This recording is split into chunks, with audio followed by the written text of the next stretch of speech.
Hi, നിങ്ങൾ യൂട്യൂബിലും ഇൻസ്റ്റാഗ്രാമിലും ഫേസ്ബുക്കിലും ഒക്കെ വരുന്ന റെസിപ്പീസ് ട്രൈ ചെയ്യാറുണ്ടോ?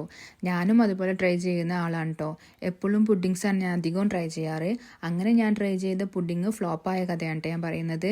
അവർ പറഞ്ഞതിൻ്റെ പ്രശ്നമാണോ ഞാൻ ചെയ്തതിൻ്റെ പ്രശ്നമാണോ എന്നറിയില്ല. അവർ പറഞ്ഞത് ബോയിൽഡ് ആപ്പിള് ചോക്ലേറ്റും കൂടെ ഗ്രൈൻഡ് ചെയ്തിട്ട് ഓവർനൈറ്റ് വെച്ചാൽ പിറ്റേ ദിവസത്തിന് പുഡിംഗ് ആവും എന്നായിരുന്നു.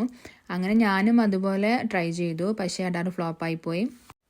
പിറ്റേ ദിവസം അത് എടുത്ത് നോക്കിയപ്പോൾ ഒരു കുറുകിയ ഫുഡ് പോലെ ആയിരുന്നു കേട്ടോ ഉണ്ടായിരുന്നത്. അപ്പോൾ ഞാനത് വേസ്റ്റ് ആക്കണ്ടെന്ന് കരുതിയിട്ട് ഒരുപാട് ചോക്ലേറ്റും ആപ്പിളൊക്കെ ഉണ്ടായിരുന്നു. അങ്ങനെ ഞാനത് മിക്സിൻ്റെ ജാറിൽ ആഡ് ചെയ്തിട്ട് അതിലേക്ക് മിൽക്ക്, ബനാന, പീനട്ട് ബട്ടറൊക്കെ ആഡ് ചെയ്തിട്ട് നന്നായിട്ട് ബ്ലെൻഡ് ചെയ്ത് സ്മൂത്തി ആക്കി മാറ്റി. ഇറ്റ് ഈസ് സോ ഗുഡ്, അടിപൊളിയായിരുന്നു. പിള്ളേർക്ക് ഞാനിതിൻ്റെ മുകളിൽ വേഫറൊക്കെ വെച്ചിട്ട് ഡെക്കറേറ്റ് ചെയ്തിട്ടാണ് കേട്ടോ കൊടുത്തത്. അടിപൊളി ടേസ്റ്റ് ആയിരുന്നു.